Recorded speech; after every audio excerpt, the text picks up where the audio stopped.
कहानी की शुरुआत सारा नाम की एक खूबसूरत लड़की से होती है जो अपनी कार में बैठकर अपने बॉस से बात कर रही थी। सारा के बॉस का नाम क्रिश था और सारा उनकी असिस्टेंट थी। क्रिश मशहूर एक फिल्म स्टार थे। लोग उनके दीवाने थे। वे उनकी एक झलक पाने के लिए बेताब रहते थे। आज उसकी सारा से किसी बात पर बहस चल रही थी। असल में क्रिश पूरा लड़कीबाज था। वो लड़कियों के साथ कुछ समय के लिए रिश्ता बना लेती थी और फिर वह उन्हें एक महंगा तोहफा देता और रिश्ता तोड़ देता। आज भी उसने शैली नाम की लड़की के साथ ऐसा ही किया और अब वह सारा से शैली के घर से उसका कच्चा बरगद वापस लाने को कहता है, जिसे सुनकर सारा उसे बुरा भला कहने लगी। वो कहती है कि अब मैं ये घटिया काम नहीं कर सकती। उसकी बातों से साफ पता लग रहा था कि सारा को क्रिस के लिए काम करना पसंद नहीं है। कुछ देर बाद सारा अपने घर आ जाती है और आते ही अपनी माँ लिबिया के भगवान में बैठ जाती है। वो क्रिश से परेशान हो चुकी थी, इसलिए वह अपनी माँ की भगवान में आराम करना चाहती थी। जल्दी ही रात हो गई। सारा अपने कमरे में थी और तभी क्रिस को एक फोन आता है। क्रिस चाहता था कि सारा उसके लिए खाना खरीदे, क्योंकि जब भी वो स्टोव पर जाता है तो उसके प्रशंसक उसे घेर लेते हैं। सारा जल्दी से स्टोव पर गई और सामान खरीदने लगी, जबकि क्रिस अभी भी उससे बात कर रहा था। क्रिस उसे सामान लेकर कल सुबह 8 बजे सही समय पर आने को कहता है, लेकिन सारा को अपने दोस्त से मिलने में देर हो जाती है। सारा के देर से आने की वजह से क्रिस दरवाजा नहीं खोलता, इसलिए सारा उससे बहुत नाराज होती है। वो दरवाजे पर चढ़ जाती है और जबरदस्ती क्रिस के घर में घुस जाती है और जब वह अंदर आती है तो क्रिस से कहती है कि मैं तुम्हारा सारा सामान ले आई हूँ, लेकिन अब सच में तुम्हारे साथ काम नहीं कर सकती। वो अपना सामान समाने लगी, ड्रेस पहनने की कोशिश करता है, लेकिन सारा नहीं मानती। असल में क्रिश पूरा दिन सारा से फालतू के काम करवाता रहता था, इसलिए वो नौकरी छोड़कर जा रही थी। थोड़ी देर बाद सारा अपना घर पहुंच गई। वह अपनी माँ को बताती है कि उसने क्रिश की नौकरी छोड़ दी है, जिस पर लिबिया उसे कहती है कि वह वही करे जो उसे सही लगे। मैं हमेशा आपका समर्थन करूंगा। दूसरी ओर क्रिश सारा के बिना बहुत चिंतित था,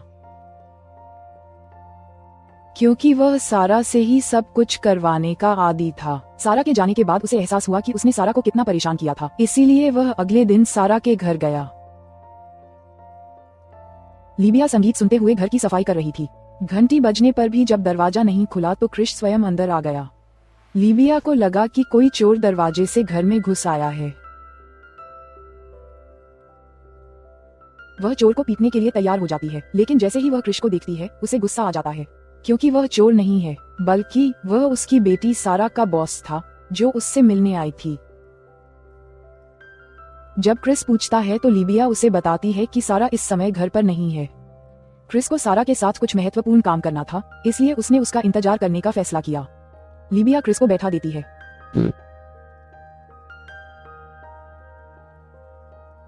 सारा अपनी लेखिका दोस्त मॉली के साथ थी, जबकि इधर लिबिया और क्रिश घर में घूम रहे थे। क्रिश के पूछने पर लिबिया बताती है कि मैं लेखक हूँ, मेरी बहुत सी किताब छप चुकी है। ये सुनकर क्रिश हैरान होने लगा, क्योंकि सारा ने उससे ये बात कभी नहीं बताई थी। घर देखने के बाद ये दोनों दारू पीने लगे। लिबिया बताती हैं कि 10 साल पहले मेरे पति की एक दुर्घटना में मौत हो गई थी।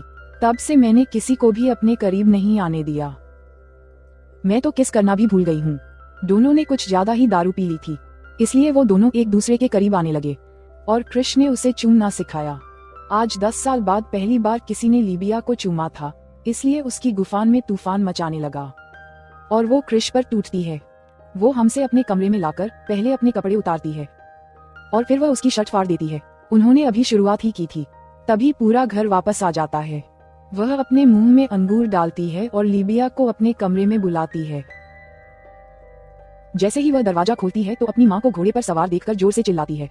अंगूर उसके गले में फंस जाते हैं और वह बेहोश होकर दीवार पर गिर जाती है। कुछ देर बाद सारा अस्पताल में थी। उसने अपनी माँ से कहा कि वह अपने बॉस से दूर रहे। वहीं लिबिया ने कहा, आपको इतना बुरा महसूस करने की जरूरत नहीं है, हम तो सिर्फ अपनी प्यास बुझा रहे हैं। इतने में डॉक्टर आकर सारा को देखने लगा और तभी क्रिश भी वहां आ जाता है, क्योंकि वेटिंग रूम में उसके फैंस ने बहुत ज्यादा लगा ली थी। क्रिश को देखते ही डॉक्टर अपना काम छोड़कर उससे बातें करने लगा, क्योंकि वो भी उसका बहुत बड़ा फैन था। जबकि सारा को ये देखकर गुस्सा आने लगा। कुछ देर बाद जब वो घर आते हैं तो क्रिश सारा को बताता है कि मैं चाहता हूँ कि तुम काम पर वापस आ जाओ, लेकिन सारा मन कर देती है। उसका कहना था कि अगर अब मैं काम पर वापस आ गया फिर लोग कहेंगे कि मेरी माँ ने मेरे बॉस के साथ मिलकर मुझे काम दिलवाया है। क्रिश उससे कहता है कि मैं यहाँ तुम्हारी माँ की प्यास बुझाने नहीं आया हूँ, दरअसल मैं सचमुच आपसे मिलने आया था। सारा अपने बॉस से कहती है कि मेरी माँ के साथ जो समस्या आपको हुई थी वह दोबारा नहीं होनी चाहिए। ये सुनने के बाद क्रिश उससे वादा करता है कि ऐसा दोबारा कभी नहीं होगा। कुछ दिनों बाद क्रिश शूटिंग कर रहा था और सारा उसके साथ थी। उसी रात को लिबिया नई किताब पर काम कर रही थी और इसी बीच उसके पास क्रिश का मैसेज आता है। वो लिबिया से मिलना चाहता था लेकिन लिबिया ने इनकार कर दिया। क्रिस कहता है, मैं बस आपसे बात करना चाहता हूँ। ये सुनकर वह सहमत हो गई और क्रिस से मिलने के लिए तैयार हो गई। सारा क्रिस की स्क्रिप्ट पर मॉली के साथ काम कर रही थी, जबकि इधर लिबिया क्रिश के साथ एक होटल के कमरे में थी।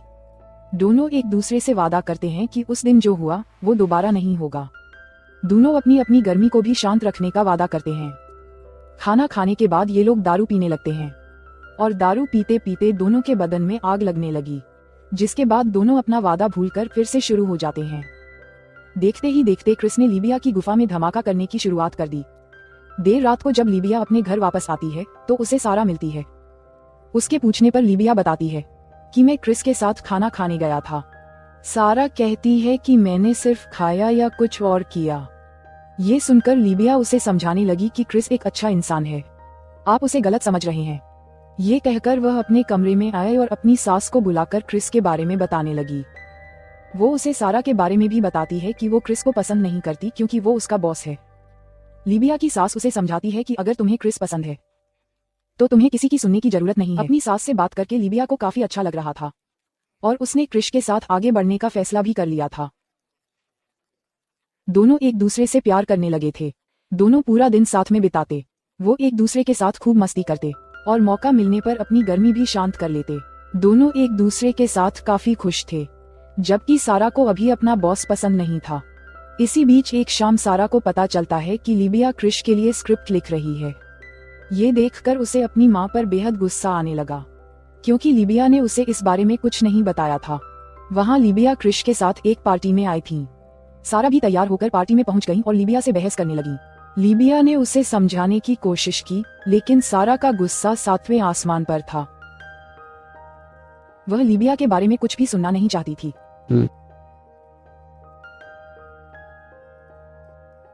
इस वक्त सारा का दिल धड़क रहा था कि वो गोली मारकर क्रिश की जान ले ले, क्योंकि सारा को लगना था कि क्रिश के आने से लिबिया उससे दूर होने लगी है। सारा की बातें सुनकर लिबिया को भी गुस्सा आ जाता है और वो भी उससे बुरा भला कहने लगती है। उसके बाद सारा अपना घर छोड़कर अपनी सहेली के घर आ गई। दूसरी तरफ वो लिबिया क्रिसमस मनाने के लिए अपनी सास के घर आ गई। कुछ समय बाद सारा अपनी नानी के घर भी आ गई ताकि पूरा परिवार मिलकर क्रिसमस मना सके। सारा अभी भी लिबिया से नाराज थी। वह अपनी दादी से कहती है कि क्रिश अच्छा आदमी नहीं है। ये सुनकर उसकी दादी उसे समझाती है कि लिबिया ने अपने पिता की मृत्यु के बाद कभी अपने बारे में नहीं सोचा। वह हमेशा केवल तुमसे ही प्यार करती रही है। अगर आज उसे क्रिश से प्यार हो गया है तो हमें उसकी खुशी में शामिल होना चाहिए। इस बीच सारा की नजर लिबिया पर पड़ती है, जो क्रिश का स्वागत कर रही थी। रात को पूरा परिवार एक साथ खाना खाने लगता है। लिबिया की सास भी क्रिस को पसंद करती है और क्रिस भी उनसे मिलकर बहुत खुश हुआ। लिबिया बताती है कि सारा के पिता मुझसे तलाक लेना चाहते थे क्योंकि उसका किसी और के साथ प्रेम प्रसंग चल रहा था, लेकिन तलाक से पहले ही उनकी मृत्यु हो गई और उनके अफेयर के बारे में किसी को कुछ पता नहीं चला। क्रिसमस मनाने के बाद अगले दिन वे वापस जाने लगे। जब सारा क्रिश की कार में सामान रखना शुरू करती है तो उसे कार में वही उपहार मिलता है जिसका इस्तेमाल क्रिश लड़कियों से संबंध तोड़ने के लिए करता था।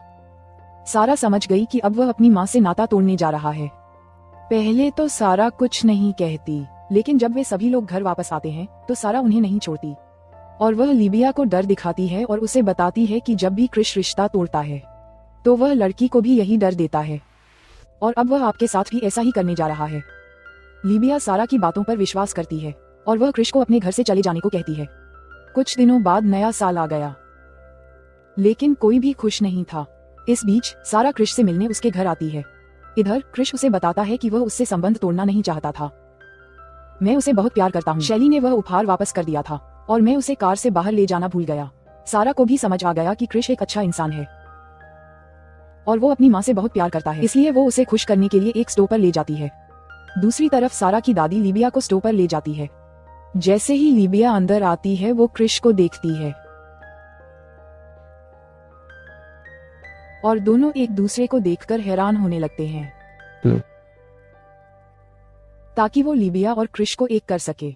सारा उन दोनों से अपनी गलती की माफी मांगती है और वहां से चली जाती है। कहानी के अंत में लीबिया भी क्रिश को माफ कर देती है और इसी के साथ फिल्म यहीं खत्म हो जाती है।